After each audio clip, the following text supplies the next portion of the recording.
അപ്പോൾ ഇപ്പോഴും സെൻറ്റേഴ്സിനെ അറിയിച്ചെന്ന് തന്നെ അവർക്ക് റെക്കോർഡ് +1 നാളെ തൊട്ട് തരാമെന്ന് വെച്ചാൽ കറക്റ്റായിട്ട് എൻ്റെ പേര് പറയുന്നത്. അതാണ് നിങ്ങൾ നോക്കിയാൽ വെറുതെ പുഴയിൽ കുറേ കമ്പിയും കോലൊക്കെ കുത്തി വെച്ചൊക്കെ ഇത് വെറുതെ വെച്ചേക്കണത്. ഇത് പപ്പുണ്ട്. അതായത് ഇവിടെ ഒരു 2 മാസമെങ്കിലും ഈ പപ്പ ഇവിടെ നിർത്തും. അതായത് ഇങ്ങനെ കുത്തി വെച്ചേക്കണത് അതൊരു നമ്മുടെ കരിമീനൊക്കെ ഒരു ആവാസ വ്യവസ്ഥ ഉണ്ടാക്കുന്നുണ്ട്. അപ്പോൾ അവർക്ക് തോന്നുന്നത് അവർ അട്രാക്റ്റഡായിട്ട് വന്ന് കയറി താമസിക്കോട്ടെ ഇവിടെ കുറച്ചാൾ ഇവിടെ ഹോം ആയിരിക്കട്ടെ. ഓൾ ഓഫ് എ സഡൻ നേരെ വലയടിച്ച് മീനെ പിടിച്ച് പുള്ളിക്കോട്ടെ. അതാണ് ഇവരുടെ ഈ ഒരു ഐഡിയ. ഇങ്ങനെ എന്തൊക്കെയുണ്ട് വരെ എന്തൊക്കെയുണ്ട് അവരുടെ ഒരു ഹാപ്പി മോർണിംഗ് ഫ്രം കുമ്പളങ്ങ ഉണ്ടാക്കി ഇന്നലെ സൺറൈസ് ഉണ്ട്. അപ്പുറത്ത് നമ്മുടെ നാട്ടോട് നീട്ടത്തിൽ കിടപ്പുണ്ട്. തേങ്കൽമാരൊക്കെ വഞ്ചിക്കൊക്കെ ഇറങ്ങി മീനൊക്കെ പിടിക്കാൻ തുടങ്ങിയിട്ടാ. അപ്പോൾ എൻ്റെ സ്റ്റോറി ഞാൻ പറയട്ടെ. അതായത് +1 ഒക്കെ പഠിക്കാൻ വേണ്ടല്ലോ 6 വിഷയം ആകിയുള്ളത്. അതിൽ 4 വിഷയം ഞാൻ തോറ്റുപോട്ടെ. അതായത് physics, chemistry, computer science, maths തോറ്റു. ആകെ ജയിച്ചത് മലയാളം, ഇംഗ്ലീഷ് വേണ്ട. എന്തോ കാരണത്താൽ മലയാളമൊക്കെ ആരെയും ജയിക്കൂല. അപ്പം അങ്ങനെ ഒരു സാഹചര്യത്തിനാണ്ടോ ഞാൻ വന്നത്. തോറ്റ് കഴിഞ്ഞപ്പോഴേക്കും കണ്ട ആകെ അലമ്പായി. സ്കൂളിൽ നിന്നൊക്കെ വിളിപ്പിച്ച് പ്രിൻസിപ്പളൊക്കെ എന്നെ എഴുതി തള്ളി. അമ്മച്ചീനൊക്കെ വിളിച്ച് കരയിപ്പിച്ച് എന്നെ കൊണ്ടുപോയിക്കോ, എന്നെ എടുത്തിട്ടൊരു കാര്യമില്ലെന്നാണ് അവർ പറഞ്ഞത് കേട്ടോ. അപ്പോൾ അവരെല്ലാവരും കൂടി എന്നെ പോയിന്റ് ചെയ്യാൻ തുടങ്ങിയിട്ട് എന്നെ അവിടെ നിന്ന് എങ്ങനെ റൂൾ ഔട്ട് ചെയ്യാനാണ് അവർ വിചാരിച്ചുകൊണ്ടെന്ന് വെച്ച്. ഞാൻ കമ്പ്യൂട്ടർ സയൻസ് ആണ്. എനിക്ക് അത്ര വലിയ പഠിക്കാനുള്ള ബുദ്ധിമുട്ടില്ല. ഞാൻ ഒരു പൊട്ടനാണ് സത്യം പറഞ്ഞാൽ പഠിത്തത്തിലേക്ക്.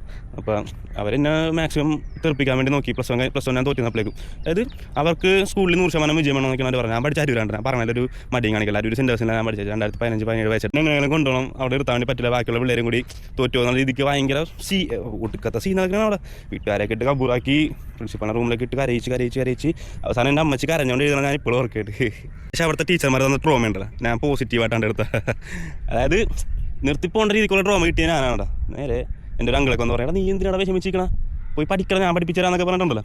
വെറുതെ എൻ്റെ ചേച്ചിയൊക്കെ കെമിസ്ട്രി ഒക്കെ പഠിപ്പിച്ച്, അങ്കിളൊക്കെ മാത്സ് പഠിപ്പിച്ച് ഞാൻ ഇമ്പ്രൂവ്മെൻറ്റ് ചെയ്തി. ആകെ 3 വിഷയം ഇമ്പ്രൂവ്മെൻറ്റ് ഞാൻ പറ്റുള്ളൂ. അതിൽ 3 എഴുതിയിട്ട് 2 ഞാൻ നല്ല മാർക്ക് വാങ്ങിച്ചിട്ടാ. അത് കഴിഞ്ഞിട്ട് പിന്നെ ഒരെണ്ണം തോറ്റിക്കണം കമ്പ്യൂട്ടർ സയൻസ്. ഞാൻ +2 8 മാർക്ക് വാങ്ങിച്ചിട്ടാണ് ഞാൻ ജയിച്ചത്. +2 ജയിച്ചു വെച്ചു. +2 ഉണ്ട്. അപ്പോൾ പരീക്ഷകളൊക്കെ വേണ്ടത് ജയിക്കാൻ മാത്രമുള്ള തോക്കാനും കൂടി ഉള്ളതാണ്. അതാണ് ഞാൻ നിങ്ങൾ പറഞ്ഞിട്ട് നമ്മൾ അനിയന്മാർ സാഡാകണ്ട വെച്ചു. അതായത് നമുക്കൊക്കെ ചെയ്യാൻ പറഞ്ഞത് എല്ലാവർക്കും ചെയ്യാൻ പറ്റുന്ന കാര്യങ്ങളാണ്. ഒന്ന് ശ്രദ്ധിച്ചിരുന്ന് പഠിച്ചാൽ മാത്രം മതി. നമുക്ക് ഇനി അവസരങ്ങളുണ്ട്. അതായത് തോറ്റ് കഴിഞ്ഞാൽ എൻ്റെ റീടെസ്റ്റ് ചെയ്യേണ്ട ഇമ്പ്രൂവ്മെൻറ്റ് എന്തോരം കാര്യങ്ങളാണ് ഉള്ളത്. നമ്മുടെ ലൈഫ് അവിടെ നിന്ന് പോകണം. മിക്കവരും തന്നെ കിട്ടിയോട്ടെ. അതാണ് എനിക്ക് ഇഷ്ടമല്ല. അത് പിള്ളേരൊക്കെ +2 ഒക്കെ തോറ്റി നമ്മൾ അപ്പോൾ തന്നെ നിർത്തി പണിക്കണം. അതൊക്കെ ശരിക്കും നമ്മൾ ഈസിയാണ്. നമ്മൾ ട്രൈ ചെയ്യാണ്ടാണ്. നമ്മൾ ഒന്നുകൂടി നിർത്തി ശ്വാസം എടുത്തിട്ട് ഓടിക്കാൻ കിട്ടാവുന്ന കാര്യങ്ങളും വെച്ചു.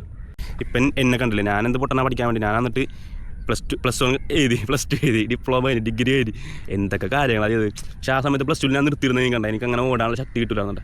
എന്നെ മെയിനായിട്ട് ഓടിച്ചത് അവിടുത്തെ പ്രിൻസിപ്പളാണ്.